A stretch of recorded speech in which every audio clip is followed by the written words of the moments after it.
Vous avez sûrement dû remarquer la présence ou bien l'apparition de Dibor de la série Yaye 2.0 ci épisode 13 bii passé. Maintenant, pourquoi sa présence? Est-ce que day bokk ci actrice yi day continuer aventure Air Lover ou pas? Pourquoi le choix?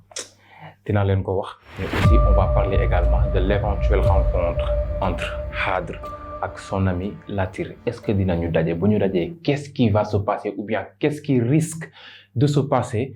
Dinañu ko xool. La vidéo que Halima également a montré à Seynabou, ban impact la ci mën a am, lan la ci war a mën a indi. On va également voir au niveau de ces détails, mais surtout wax ci li nga xam ne moom mooy le choix de ces fleurs qui vont et revenir, dem ñëwaat. Pourquoi? Lan lañ ci mën a jàngat? Qu'est-ce qui se cache derrière tout ça? C'est tout au long de cette vidéo que ngeen di xam détails yooyu noonu avec toujours Bambara Soul Cinéma dans les studios d'Urban SN. Air Lover épisode 13. Pourquoi l'apparition de Dibor, bien sûr? C'est tout simplement parce que c'était une manière de faire un clin d'œil à Yaye 2.0 du moment où ci biir scène boobu noonu, durant scène boobu noonu, on parlait du fait que affaire u am doom et tout, et on sait que loolu noonu Calista traité na ko ci biir série Yaye 2.0 et que c'était le thème principal. Donc c'était très normal le fait que ñu retrouver Dibor. Dès que je l'ai vu, sans pour autant sax ñu jàll ci yeneen kii, je savais que ni il y aura quelque chose qui sera ou bien qui va nous renvoyer à Yaye 2.0. Reste à voir également si le fait que ñu tànn Dibor mu nekkoon benn personnage bu clé ci biir Yaye 2.0 bien sûr. Est-ce que cela également signifie le fait que dina continuer aventure bi ak en tout cas Air Lover? De toute façon, on a besoin d'elle dans la série. On sait qu'elle peut beaucoup apporter. Maintenant, comment?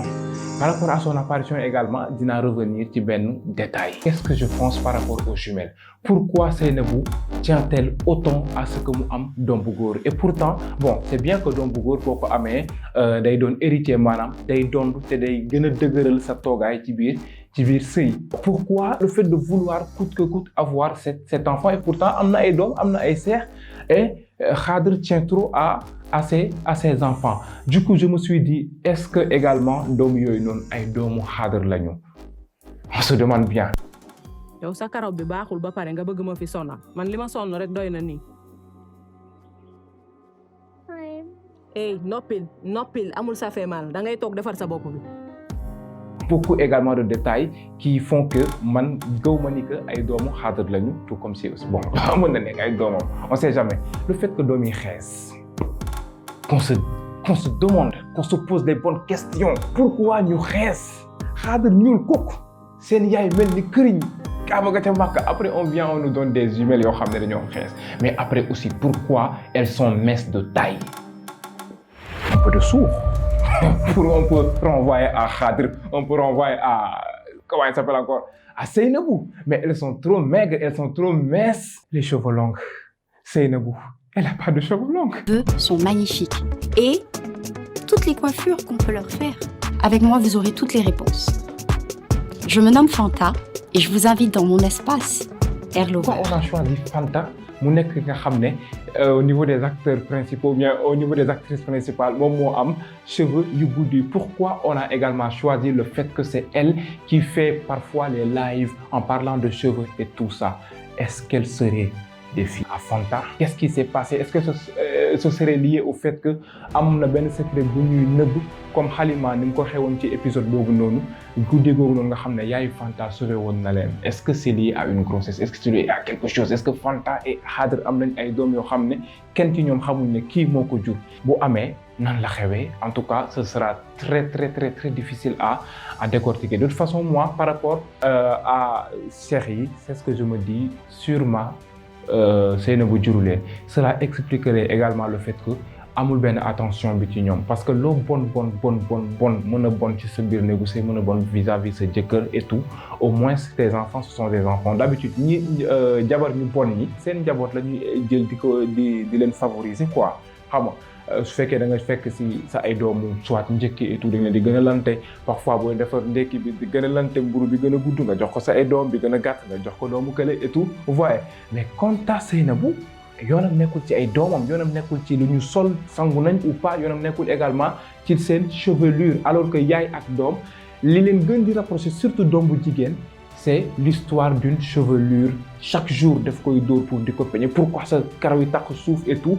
Et cela également ferait appel au titre, en tout cas de la série. Tu l'appellerais comment ton espace? Moi, je l'appellerai Hair Lover. Et ça veut dire quoi? L'amour de ses cheveux, l'amour des cheveux d'eux également, ça fait forcément, on doit les aimer. Et pourquoi donc Seynabou n'aime pas les chevelures de ses filles? Pourquoi elle n'en prend pas soin? Est-ce qu'elle ne serait pas leur mère? En tout cas, je garde ma position. Jusqu'à la preuve du contraire, je me dis que elle n'est pas la mère de ses enfants. Latir ne cesse de rencontrer Jamila, tout comme également Lamine ne cesse de la rencontrer. Ces deux, en tout cas, il y aura quelque chose qui va les lier. Après, on va voir. Jamila semble avoir kiffé Latir, d'après ses questions. Même si on a vu que wax nako neko bon, rassure-toi, bëgguma doon ñaareel et puis nëbbuma la et tout. Mais vu la manière dont elle s'est comportée, ba waa ji dem sax mu topp ko taxaw di ko xool. Est-ce que def ko nopp? Est-ce que également elle n'a pas un plan? Est-ce qu'elle ne connaît pas déjà Latir comme elle a su retrouver Fanta? Elle a deux visages et c'est ce qui a été symbolisé au niveau de cette scène quand on avait l'ombrage qui arrivait à cacher une partie de son visage, ce qui donnait deux facettes à Jamila, sa facette sombre et sa facette claire. La facette qu'elle nous cache est celle dont on est sûr, celle sur laquelle on voit un peu clair, on sait qu'elle est fausse, mais jusque-là, on ne sait pas ce qu'elle cache, jusque-là, on ne sait pas ce qu'elle manigance, en tout cas pour sa vengeance. Elle a quelque chose. Et puis, durant cette scène, ce qu'elle a dit à Latir,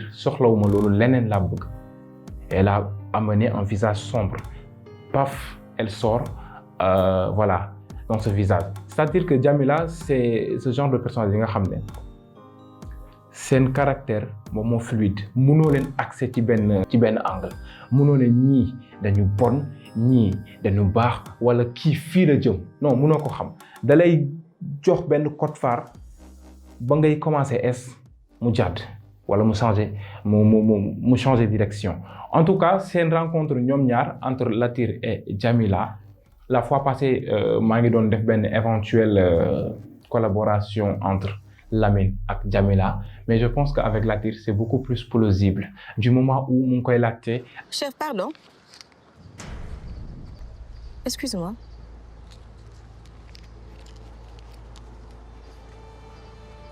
Oui. Kon, ñu mel ni yow, ñu ngi am ba léegi. Et si Khadr xëyoon benn jour, il se retrouve avec Latir je veux dire au niveau de son entreprise, embauché par Jamila, bien sûr, et que ces deux finissent par se retrouver contre Khadr, ce serait un duo de choc.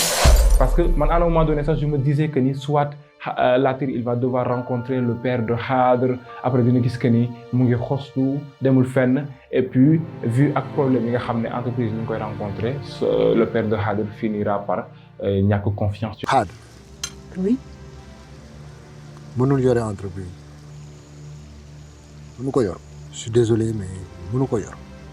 Et puis, ce qu'il va décider, c'est tout simplement le fait de gagner Khadr ci biir entreprise bi après dugal Latir, parce qu'il va tout simplement se dire le Khadr dafa juddu fekk alal, donc mënul xam valeuru lu ñu ko jox du ko mën a toppatoo. Dans ce cas, il aura besoin de quelqu'un boo xam ne dafa jëlee zéro, c'est-à-dire struggle, quelqu'un qui a failli pour sa life pour en arriver, alors que toujours il n'a pas pu réussir. Donc kooku boo ko joxee tey jii lu ne gagné lu mel ni entreprise, il saura en prendre soin et hop Latir dans l'entreprise à la place de Khadr. C'est une éventualité. Vous, dites-moi ce que vous pensez au niveau des commentaires. Après, on va essayer de voir qui va gagner entre vous et moi. De toute façon, en tout cas, j'ai confiance en mes hypothèses. Si vous aussi, vous avez confiance en vos hypothèses, mettez-moi ça en commentaire. Et après, on va voir l'histoire de la vidéo. Est-ce que la rencontre va se tenir ou pas? La rencontre, normalement, elle doit se tenir. Parce que le fait qu'on a évoqué la vidéo, moi, dès que j'ai vu les fleurs, tac, je sais que ce n'est pas de fleurs que Latir lui a offert. Non, Pourquoi? Parce que simplement, bon, l'attir, ce n'est pas de ses habitudes, franchement, et que le courant ne passe pas aussi fluidement pour que mu dem mën a xam ay goût Fanta et tout comme on a dit. Après, surtout quand on a dit que ni d'habitude fleurs yooyu noonu moom la gën a soxla, je sais que ni moom moo ko offrir, c'est-à-dire Khadr. Et pourtant, elle a kiffé, ce qui contrastait avec le fait que Jamila n'a pas vraiment accepté les fleurs de Lamine.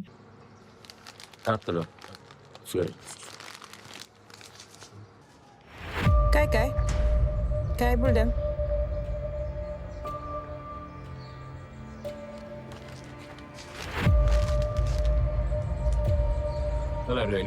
Ki la ko jox delloo ko. C'est-à-dire que même pour offrir des fleurs à quelqu'un mënoo jóg rek jënd ay fleurs ñëw jox ko. C'est-à-dire qu'il faut savoir ses goûts. Il faudra nga xam si vraiment cette personne elle a des goûts concernant les fleurs et tout ça yan genre la ci préféré wala c'est quelqu'un de matérialiste boo xam ne leneen la soxla. En tout cas cette vidéo on sait qu'elle va beaucoup faire. Connaissant Seynabou elle ne va pas tarder à balancer la vidéo jox ko Latir et Latir devra en tout cas péter des plombs. C'est clair. Mais après on va essayer de voir Halima à quoi elle joue. baax na. Et dimbali ma de ñoo ci yem amul carte amul tous. man daal Latir laa bëgg moom ci wàllu boppam dafa war a jàngal Lamine naka la góor di jongee. Kay ma jël vidéo. Aïcha. Merci mon amour. Elle joue. Et pourtant elle sincèrement elle sait que bu muy jël vidéo bi ce n'est pas parce que son ami là Fanta savait que Khadr moom moo ko jox vidéo bi. C'était bien avant mu jël vidéo bi mu naan ko merci mon amour et quand elle disait ça elle s'adressait à Latir. Mais après même si le fait que Seynabou wax. Alima Fanta mosula wax ne weer bu jot ma jox ko 200 000 pour jàppale ko. Là c'est que ay fen la ay gàcce la. Même si loolu bu amoon est-ce que cela devrait être un déclic pour que Halima jël vidéo bi envoyé ko Seynabou. waaye erreur bii dinaa ko réparer xaaral xoolal sa téléphone yónnee naa la benn vidéo WhatsApp. Mais pourquoi après? Tout ça pourquoi? Pour sauver ses fesses. Ce qu'elle a fait le jour où Seynabou va découvrir en tout cas ce que elle et sa mère ont fait. Parce que moi je me dis réellement que Seynabou xamul exactement li xew, c'est-à-dire yaayam li mu def ak Halima li ñu def ba tey jii moom mu mën a ñëw doon jabaru Khadr. Donc cela rejoindrait le fait que elle aurait un peu une dose de sincérité là où elle disait que. Vous me reprochez quoi d'être la femme de Khadr? Man loolu lan laa ci def? Bu dee mës naa taxaw fenn di def pour Khadr takk ma yàlla bu ma egg sama kër. Donc là je lui donne un peu de crédit, c'est-à-dire qu'elle ne sait pas réellement ce qui s'est passé. Est-ce que c'est ce qu'on a découvert ci épisode boobu noonu la fille la Halima débarqué chez Yaayu Seynabou naan ko tey ñu dee Jamila débarqué ne et tout ça. Et alhamdoulilah Jamila est là et elle va vraiment tout chambouler. Li duuf si nag li xajul si cin li peut-être au fur et à mesure ñuy def ay débrief dinañ koy el di pàccal ba nag bi ne pouf daal di jeex foofu lañ koy ndar képpee et je vous donne rendez-vous inchallah dans d'autres débriefs, d'autres revues bien sûr. En tout cas tey le verbe n'a pas été facile mais quand même ce sera facile une prochaine fois. À très bientôt.